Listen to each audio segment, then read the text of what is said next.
I still remember the sound of the courtroom that morning. Not the echoes, not the footsteps, not even the hushed conversations. I remember this silence. A silence so heavy that it felt like everyone in the room was holding their breath at the same time. A silence that made my own heartbeat sound too loud in my ears. A silence that made me wonder, for a brief moment, if I even belonged there. I never thought I would step inside a courtroom. I never imagined my life would lead me to a witness stand. And I certainly never believed that one sentence from a judge would shake me more than anything I had ever lived through. Tell them what you saw. He spoke the words gently, not harshly, not strictly, but gently, like he knew the weight those words carried for me, like he understood that I was not there out of strength, but out of necessity. I looked down at my hands, folded in my lap, trembling even though I tried to steady them.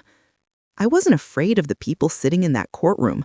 I wasn't afraid of the lawyers or the audience or even the man sitting across the room who had once been part of our lives. What I feared most was the truth itself. Because sometimes the truth doesn't set you free right away. Sometimes the truth makes you relive the very thing you want to forget. Sometimes the truth hurts before it heals. When the judge asked me to speak, every memory I had tried so hard to bury rose back to the surface. Memories of that night, memories of what I heard, memories of what I saw, memories of what I could never unsee again. But before I said a single word, my eyes drifted to the one person who mattered most, my daughter, Lily. She sat in the front row, quiet and still, her hands tightly clasped together. Her face was pale, her eyes tired from weeks of fear and regret and uncertainty. She didn't look at me right away.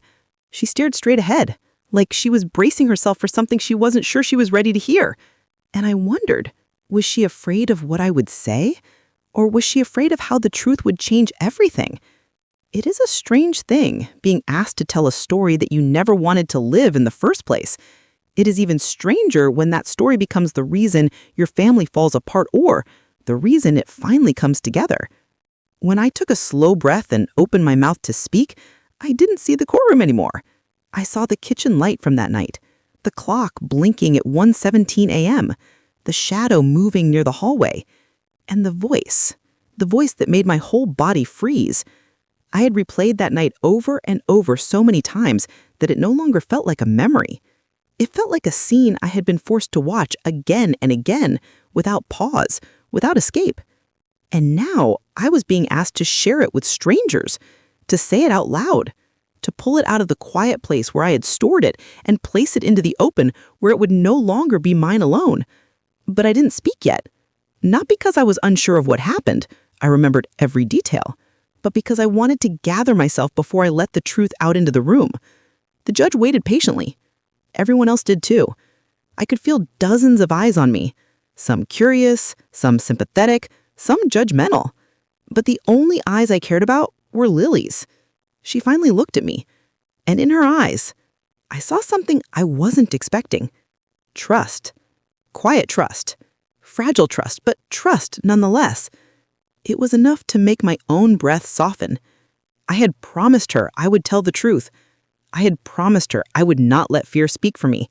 I had promised her that I would stand strong, even if my voice shook. And so, I lifted my head and looked at the judge. I nodded slowly. I will, I whispered. My voice was small at first. Too small for the weight inside my chest. But I knew it would grow. I knew the truth had been waiting too long to remain quiet any longer. Before I began, the judge offered a gentle reassurance. Take your time, he said. There is no need to rush. It was such a simple sentence, yet it steadied me more than he could ever understand. Because for months, I had felt rushed to hide what I saw, rushed to protect my family, rushed to pretend we were okay, rushed to silence my own fear so others wouldn't feel uncomfortable. But now, for the first time, I was allowed to take my time. I closed my eyes for a brief moment, grounding myself. And when I opened them again, I felt a quiet strength settle into my chest. I didn't mean to be awake that night. My intention was never to see anything. I just got up for water, that's all. A murmur shifted through the room, but I continued. Sometimes the moments we don't prepare for become the moments that change everything. My voice didn't shake anymore. It felt steady, firm, real. I wasn't speaking just for myself. I was speaking for Lily, for what she lived through, for what she survived, for what she deserved to be free from. I saw him, I said quietly. The way he stood, the way he looked at her, the way he raised his voice, the way she stepped back. Each sentence felt heavier than the last, but I didn't stop. I saw enough to know that she wasn't safe. And once you see something like that, you cannot unsee it. Lily's breath caught. I heard it even from where I sat. Her quiet pain hit me harder than anything else in that room. I paused, letting the silence settle again. No one moved. No one whispered. No one shifted in their seat. It felt like the entire courtroom had become one single, still body, waiting for my next word. And I realized something in that moment. The truth wasn't only mine. It belonged to everyone it had touched. It belonged to all of us. So I kept going, but even as I spoke, telling the story that would change everything, a part of me wondered, would the truth heal us? Or would it break us beyond repair? Would Lily find peace? Or would she carry this weight forever? Would I be seen as a mother trying to protect her child, or a woman tearing apart a family with her testimony? And perhaps the most painful question of all, would she ever forgive me for taking this step, even if I was doing it for her? But those questions would be answered later. Not today, not now, not in this moment. Right now, there was only one thing I could do. Tell them what I saw. Because the truth may hurt, but silence had already done enough damage. And so with the entire courtroom listening, with the judge watching, with Lily holding her breath, with the man across the room staring at me with cold eyes, I told the story, slowly, carefully, honestly, word by word, memory by memory, moment by moment, because some truths demand to be spoken. And this one had waited long enough. If I had known that life was about to change so drastically, I would have paid more attention to the small details long before the courtroom, long before the fear, long before the night that forced me to see the truth with my own eyes. I would have studied the early signs a little more, the shifts in Lily's voice, the way she moved around the house, the way she avoided certain conversations. At the time, everything seemed normal enough, not perfect, not extraordinary, not filled with joy every day, just normal, a quiet normal. The kind you don't question because nothing seems dangerous about it. I used to believe that a home reveals itself in the small things.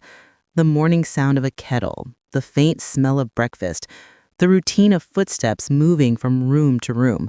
Those were the things I paid attention to. Those were the things I trusted. Maybe that's why it took me so long to notice when things stopped feeling right. My daughter, Lily, had always been gentle. She was the kind of girl who apologized when someone else bumped into her.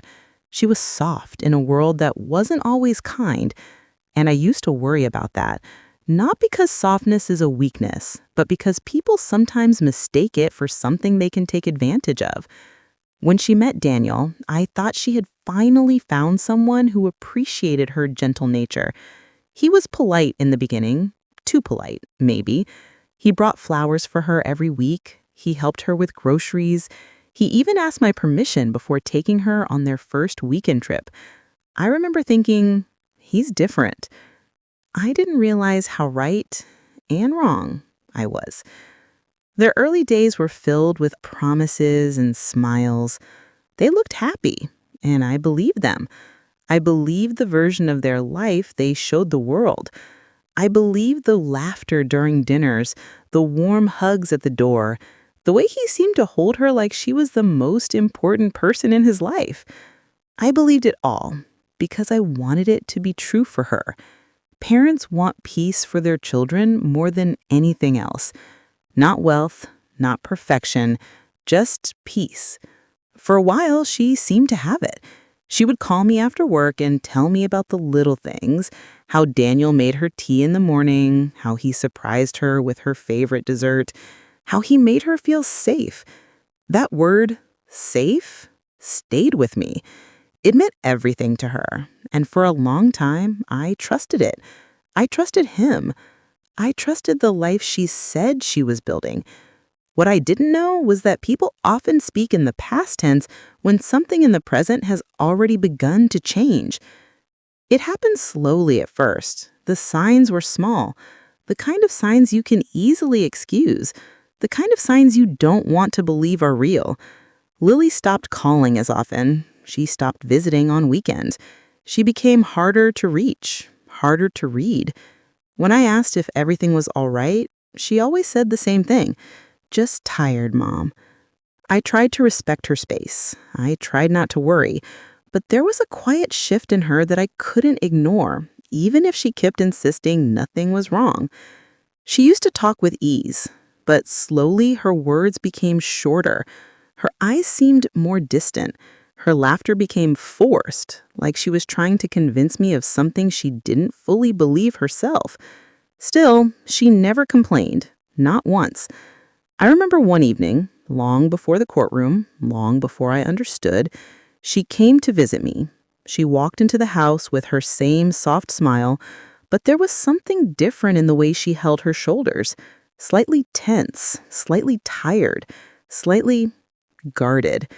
She hugged me, and her body felt smaller somehow, not physically, emotionally, like something was weighing her down. I made her tea and asked, gently, "Is everything okay, sweetheart?" She smiled too quickly. "Yes, Mom, everything's fine." I wanted to believe her. I wanted to think that the soft shadows under her eyes were just from long workdays. I wanted to think the hesitation in her voice was just from stress. I wanted to think everything was fine because she said it was. But the truth has a way of whispering long before it speaks, and something inside me felt unsettled. Still, I didn't push. I only held her hands and told her that she could tell me anything, anytime, any day. She nodded. She said she knew. But I could tell she didn't believe she could. Not then. Not with whatever she was holding inside. Months passed. The distance between us grew in ways I couldn't explain. She still visited, but less often. She still smiled, but it didn't reach her eyes. She still talked, but her words felt carefully chosen, almost rehearsed. I noticed bruises once, small ones. One on her arm, one near her wrist. When I asked her about them, she pulled her sleeve down so quickly that my heart dropped. "I bumped into the cabinet," she said. Her voice was too light, too practiced, too quick. That was the moment I felt the first cold thread of fear slip through me. But I told myself not to assume, not to jump to conclusions, not to create problems that might not be there. I reminded myself that adults have their own lives, their own struggles, their own moments they don't always want to share. I didn't realize then that her silence wasn't distance. It was survival. Things changed more noticeably after their one-year anniversary. She became harder to reach at night. Our calls became shorter, sometimes only a minute long. And Daniel, he stopped being as friendly toward me anymore. He stopped calling me Mom the way he used to. He stopped making small talk when I visited. He stopped pretending. At first, I thought maybe he was just stressed from work, that their routine as a couple was simply settling into something quieter, that maybe they were going through a difficult patch like many couples do. But then there were the arguments. I didn't hear them directly, at least not at first. I noticed them in the way Lily moved around the house, in the way she held her breath when her phone buzzed, in the way she answered calls with, "Hi, yes, I'm coming," even before she heard what the other person wanted. I noticed change in the way she talked about her future.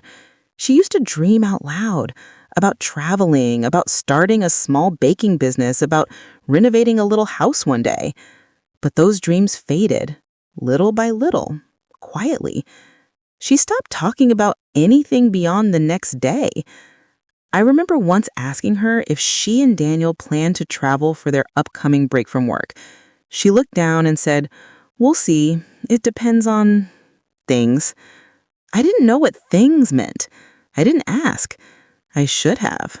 I realize that now. The turning point in my understanding came sooner than I expected, but later than it should have.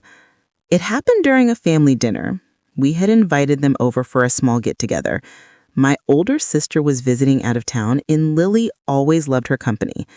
Daniel came too, though reluctantly. He barely spoke the entire evening. He answered questions with one word. He avoided eye contact. He seemed irritated by everything: the food, the conversations, even Lily's smile. When Lily laughed at something my sister said, I noticed the way Daniel's jaw tightened, the way his eyes flicked toward her with a sharpness that didn't belong in a room filled with family. After dinner, when Lily stood up to help me in the kitchen, Daniel excused himself to take a call. I followed her quietly, handing her the dishes. When she reached out to grab a plate, her sleeve slid up just an inch, and I saw a larger bruise this time. Dark, harsh, fresh. My breath caught. My hands trembled slightly. "Lily," I whispered. She froze. Her shoulders stiffened instantly. She didn't look at me. She didn't speak. She just stood there like someone who wanted to run but had nowhere to go. "Sweetheart," I said softly, "what happened?" She didn't lie this time. She didn't offer an excuse. She didn't even try.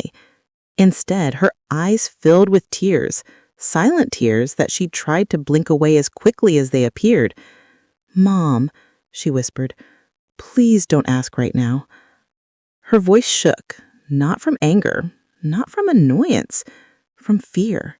Deep, quiet fear, the kind you carry alone for far too long. I swallowed hard. "Okay," I said gently. "I won't push. Not tonight." She nodded once, a small, grateful nod, and wiped her eyes quickly before walking out of the kitchen like nothing had happened. That night, after they left, I stood in the living room staring at the door long after it closed. Every instinct in me screamed that something was wrong. But instincts are not proof, and proof is something I didn't have. Not then. Instead, I found myself lying awake that night, staring at the ceiling, replaying every sign I had ignored. The late-night calls she avoided, the sudden bruises, the quietness replacing her laughter, the way she flinched when someone raised their voice, even if it wasn't directed at her. I told myself I would talk to her the next day, that I would ask the questions I had been too afraid to ask, that I would no longer let her carry whatever pain she was holding alone. But life is strange in the way it sometimes delays the truth until it becomes undeniable. And for me, that undeniable truth came weeks later, on the night I never meant to witness anything at all, the night I stepped out of my room for a glass of water, the night I heard voices downstairs, the night I walked toward the living room and froze before turning the corner, the night I saw what changed everything. But the courtroom didn't know any of this when I sat there on the witness stand. They didn't know the months of worry, the unspoken fear, the quiet distance, the tiny signs that had been hiding in plain sight. They only knew the moment that brought us all there, the moment I had kept inside, wrapped in silence for far too long. And that is why the judge's words echoed inside me with such weight that day. Tell them what you saw. He didn't know there was more to the story than one night. He didn't know the truth had roots far deeper than a single moment. But as I sat there, hands trembling softly, heart heavy with memories, I realized something important, something I had been too afraid to admit, even to myself. The truth didn't begin that night. It began long before. It began with the quiet changes in my daughter's eyes, the quiet fear in her movements, the quiet pain she tried to hide. It began with me not wanting to see what was right in front of me. And now, in that silent courtroom, the weight of all those unspoken moments rested on my shoulders, waiting to be shared. Because the truth isn't only the moment something happens. The truth is everything that leads up to it, everything that surrounds it, everything that reveals it. And as I sat there preparing to speak, I knew I had to tell the whole truth, not just the part I witnessed. I needed them to understand who Lily was before that night. I needed them to understand who she became after. I needed them to understand how a single moment can shatter a world that once seemed gentle. And maybe in telling it, I needed to understand it myself, because sometimes we don't realize how long we've been holding our breath until someone finally asks us to speak. I wish I could tell you that life became simple after those first signs, that once I sensed something was wrong, I stood up, took action, and changed everything. But real life doesn't work like that. Real life whispers before it shouts. And back then, I ignored those whispers. At first, the tension in my home felt like a shift in temperature, barely noticeable, but undeniably there. A look held a little too long, a sigh that sounded heavier than usual, a door that closed a bit harder than necessary. Small things, harmless things. Things you don't want to take seriously because taking them seriously would mean admitting that something precious is breaking right in your hands. I wasn't ready for that. Not yet. So I made excuses. He's just tired. She's just stressed. They'll be fine, it's just a phase. But deep inside, something was tightening, a knot that pulled tighter every day. Then came the first real sign, subtle but sharp enough to pierce. It happened one evening. I walked into the living room, expecting warmth, laughter, shared stories. Instead, silence. They were sitting there, opposite each other, but somehow farther apart than people standing on two different continents. Their eyes avoided each other like they were holding secrets in plain sight. Something unspoken sat between them, a cold, heavy thing that wasn't there before, and I felt it, not with my mind, with my bones. I opened my mouth to ask what was wrong, but before I could speak, they both forced a smile. A fake smile. A smile stretched too thin, like a band about to snap. "We're fine," they said, but their eyes told a different story. After that, things began shifting faster, like cracks quietly spreading across glass. Little arguments started bubbling up. Arguments that made no sense on the surface. Arguments about things that didn't matter. A forgotten chore, a misplaced item, a text message answered too late, a wrong tone, a wrong word, a wrong look. But arguments are never about what they're about. There's always something hiding underneath. And the more they tried to hide it, the louder the truth became. I started noticing patterns. He grew quieter, she grew sharper. He apologized too quickly, she got angry too easily. He shrank, she stood taller. But it wasn't confidence, it was control. Slowly, day by day, I watched him fold into himself, like someone trying to make their existence small enough not to disturb anyone. And I kept asking myself, what happened to them? When did they become strangers? Why am I the only one seeing this? Then came the messages. Late at night, past the hour when honesty becomes fragile and truth becomes too heavy to hold. I heard the vibration of her phone. One message, then another, then another. Her face lit up, not with guilt, but with excitement. A kind of excitement she hadn't shown in months. I didn't want to believe what my mind whispered, so I didn't. Not at first. But the truth has a way of dripping into you, slowly, steadily, until you are drenched in it, whether you want to or not. And that truth was becoming impossible to outrun. I noticed other things. New makeup she didn't wear before, perfume she sprayed only when she went out alone, a softness in her voice when she answered certain calls, a distance in her body when she sat next to him, a coldness in her tone when she spoke his name. She stopped holding his hand, she stopped looking into his eyes, she stopped laughing at his jokes, the jokes he used to love. Every day something fainted, every day something darkened. The house felt cramped with tension, like the walls were listening, like the air was waiting for the moment everything would break. And then, it happened. The night that changed everything. It was raining. Heavy, angry rain. He came home earlier than usual. She wasn't there. He called her. No answer. Again, no answer. His voice trembled not with anger, but with fear. Fear of what he already knew but didn't want to accept. I watched him pace the room drenched in worry. I watched him hold his phone like it was the last thread connecting him to the life he thought he had. Then she walked in. Wet hair, smudged lipstick, the smell of someone else's cologne clinging to her clothes. And in that second, the world didn't break with noise. It broke with silence. A silence so sharp it cut the air in half. He looked at her, really looked at her, as if he were seeing her for the first time or losing her for the last. She didn't meet his eyes, not even once. That was the moment I knew the storm wasn't approaching, it was already here, and none of us were ready. The rising conflict had arrived, quiet at first, then roaring, unstoppable, and about to tear everything apart. And deep inside, I knew the worst was still waiting. I used to believe that turning points arrived with noise, with shouting, with slamming doors, with dramatic confessions that split a life in half.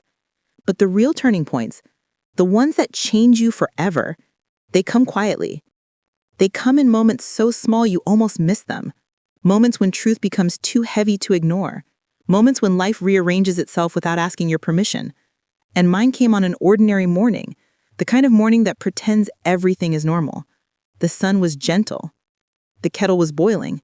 The house smelled of toast and the faint sweetness of the rain that had fallen the night before. Nothing seemed wrong, but wrong things rarely announce themselves.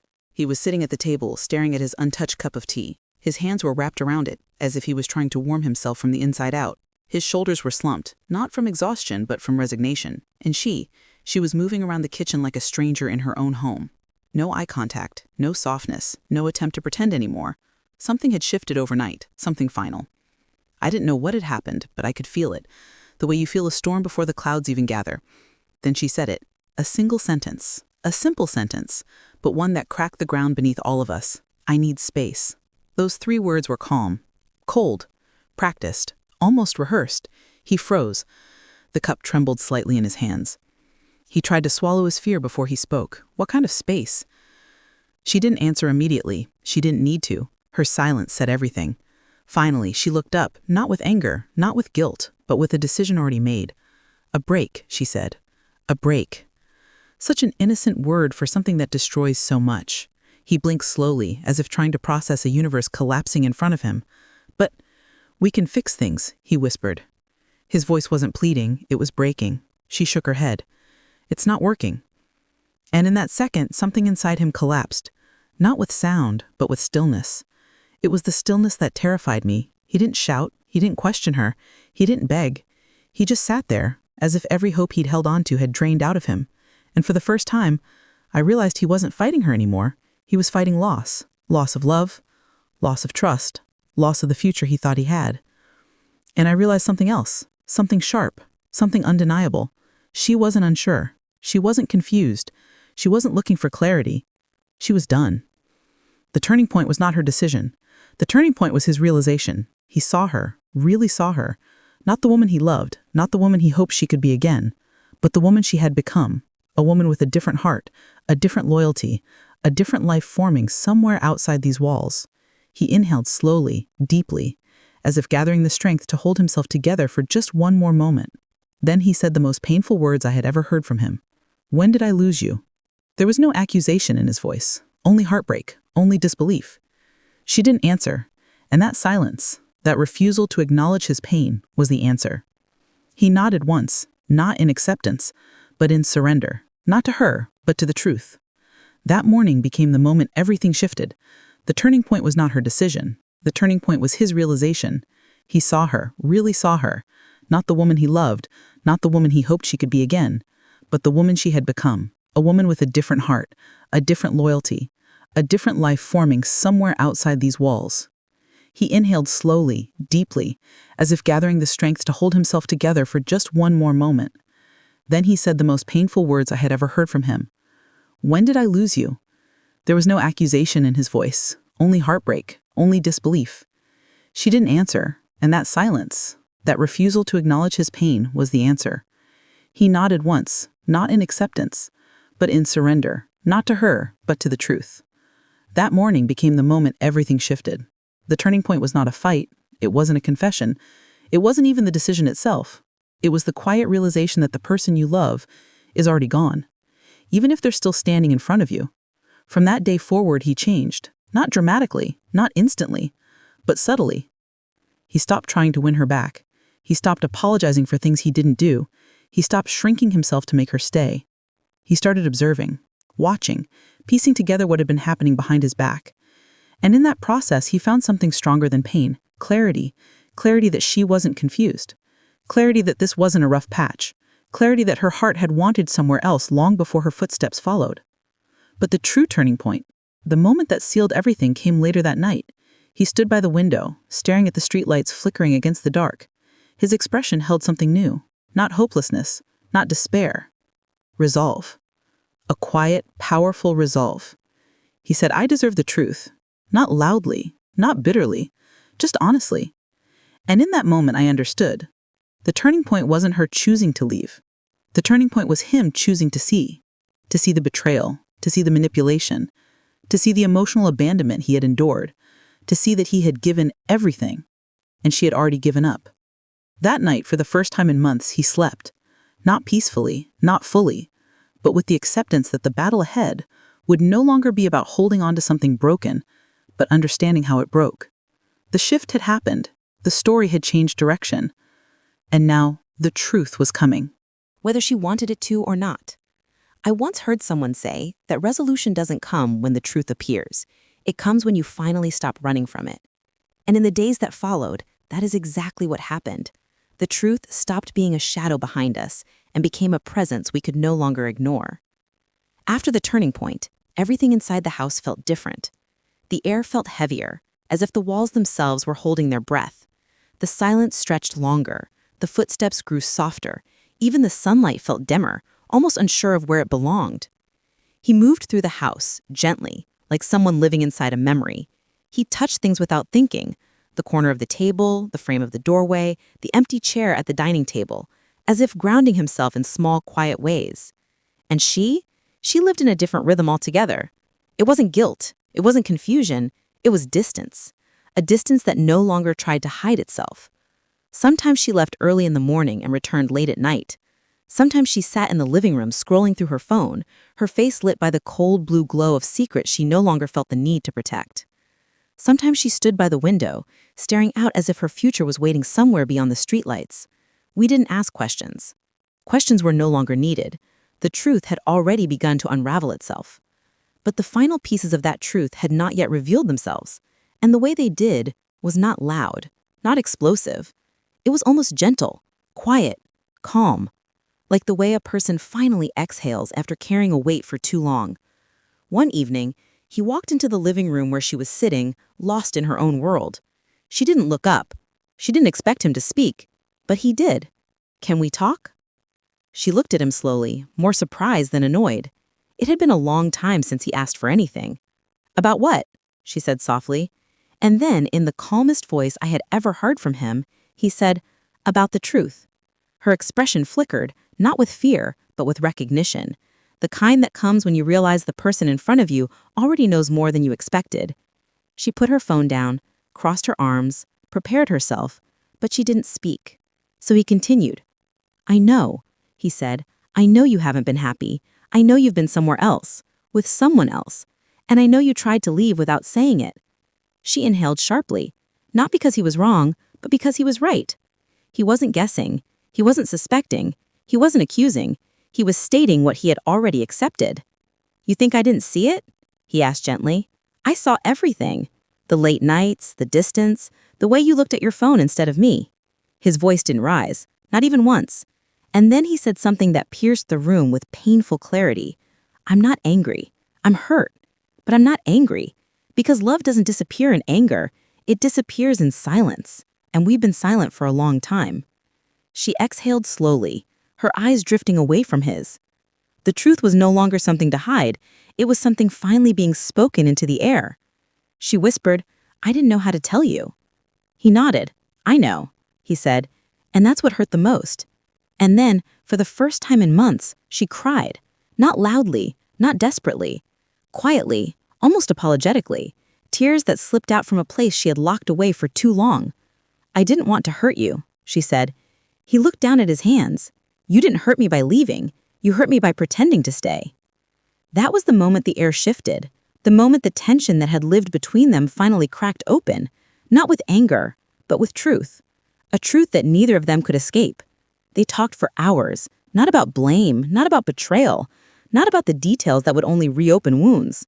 They talked about the years behind them, the love that once existed, the ways they both changed, the ways they both stopped noticing the cracks forming between them. It wasn't dramatic, it wasn't heated, it was honest, soft, human. By the end of it, something unexpected happened. They forgave each other. Not fully, not perfectly, but enough to breathe again. Enough to let go of the bitterness they had carried like stones in their pockets. enough to accept that endings do not erase beginnings. The next morning, he packed a small bag, not out of anger, not out of abandonment, out of clarity. He said, "I think we need space, and not the kind you meant, but the kind that helps us heal." She didn't stop him. She didn't ask him to stay. She just nodded, a quiet acknowledgement that, this time, space was not a way out, it was a way forward. Before leaving, he turned back and said, "I don't hate you. I don't want to. I'm just choosing the version of myself that remembers how to breathe." And she whispered, "I hope you find peace." He smiled, a tired, fragile smile. "I hope we both do." And in that simple, quiet exchange, resolution arrived. Not in winning, not in proving anything, not in breaking the other person down, but in letting go, gently, honestly, respectfully. Sometimes resolution isn't the happy ending you expected. Sometimes resolution is the acceptance that two people can love each other and still not be right for each other anymore. Sometimes resolution is the softest thing in the world, and sometimes the softest things hurt the most. But they also heal, slowly, quietly, faithfully. And that is how our story moved toward its end, not with shouting, not with throwing blame, but with the fragile peace of two hearts learning to separate without destroying each other. Endings are quieter than people expect. They don't arrive with explosions or echoes. They don't slam doors or break furniture or announce themselves in dramatic ways. Most endings simply settle. They settle into your life the way dusk settles into the sky, softly, slowly, almost unnoticed until you realize the world around you has changed colors. That is how the ending came for us, not with anger, not with a final fight, not with accusations or demands. It came in gentle pieces, pieces small enough to understand, small enough to accept, small enough to carry without collapsing under their weight. After he left the house that morning, the rooms felt heavier, not because they were empty, but because they were honest. The silence didn't hurt the way I expected it to. It wasn't sharp or suffocating. It was simply there, a new companion in a life learning to stand still. For the first few days, she moved through the house carefully, as if each step might break something the air was still trying to hold together. She cleaned the kitchen, even though it was already clean. She folded blankets no one had used. She sat in the living room staring at a TV that wasn't turned on, not lost, just adjusting. Adjusting to a life without pretending. Adjusting to a truth finally spoken. Adjusting to the echo of someone who used to fill the space beside her. Meanwhile, he stayed with his brother for a while, not talking much, not explaining more than necessary, just breathing, just thinking, just trying to understand who he was without the weight of a breaking marriage pressing into his chest. He took long walks. He sat on park benches. He watched people passing by, imagining the lives they carried inside them. Quiet joys, heavy secrets, silent battles. For the first time in a long time, he wasn't rushing to fix anything. He wasn't rushing to understand anything. He wasn't rushing at all. He was simply letting life unfold at its own pace. Weeks passed. Communication between them became simple and calm, not distant, not cold, just steady. They spoke when they needed to, about bills, about the house, about practical things. No bitterness, no tension, just two people learning a different kind of honesty. One evening, about a month after he left, they met at a quiet cafe. Not to patch things up, not to make promises they couldn't keep, but to talk. One last time with clarity, respect, and gentleness. She arrived first, sitting by the window where soft light touched her face. She looked tired, but not broken. She looked like someone who had finally stopped lying to herself. When he walked in, he smiled faintly, the kind of smile that carries gratitude, not expectation. They talked for more than an hour. Not about the past. The past had said everything it needed to. They talked about the future instead. About moving forward without hurting each other. About letting go without resentment. About building lives that didn't depend on hiding their unhappiness. She apologized. Softly, honestly. Not for the ending, but for the silence that came before it. He accepted her apology, not because he had to, but because forgiveness is lighter to carry than anger. He apologized too, for the times he didn't listen, for the moments he turned away, for the quiet ways he let distance grow without noticing. And she accepted that just as gently. In that quiet corner cafe, they forgave one another in full. Not perfectly, but fully enough. Enough to breathe. Enough to move on. Enough to wish each other well. They didn't hug when they parted. They didn't cry. They didn't linger. They just stood a moment looking at each other with a softness that said, "Thank you for what we had. I'm sorry for what we lost. I hope your life becomes kind to you." And then they walked in two different directions, not because they hated each other, but because they finally loved themselves enough to choose peace. Months later, their lives felt different in ways neither of them expected. He moved to a small apartment overlooking a quiet street lined with trees. He found comfort in routine, morning coffee, evening walks, books he finally had time to read. He discovered that loneliness wasn't the enemy he feared. It was a space that allowed him to rediscover the parts of himself he had neglected. She focused on rebuilding things inside her life that had cracked long before the marriage did. Her confidence, her independence, her sense of purpose. She learned to cook simple meals again, not out of obligation, but out of care. She picked up old hobbies she had forgotten she loved. She laughed more easily, quietly at first, then freely. They didn't try to get back together, not because they didn't care, but because caring sometimes means letting someone live a life that doesn't include you. One day, several months later, they ran into each other at the grocery store. It wasn't awkward. It wasn't painful. It was warm. A brief moment where two people acknowledged the chapters they once shared without needing to reopen them. "How are you?" he asked. She smiled, a real, gentle smile. She said, "I'm okay," she said. "And you?" He nodded. "I'm okay too." They talked for a few minutes, light, simple conversation. Then they parted again, each walking away with a quiet sense of closure, the kind you don't seek, the kind that simply finds you when you're finally ready for it. And so the story didn't end with heartbreak or bitterness. It didn't end with regret swirling in the background. It ended with understanding.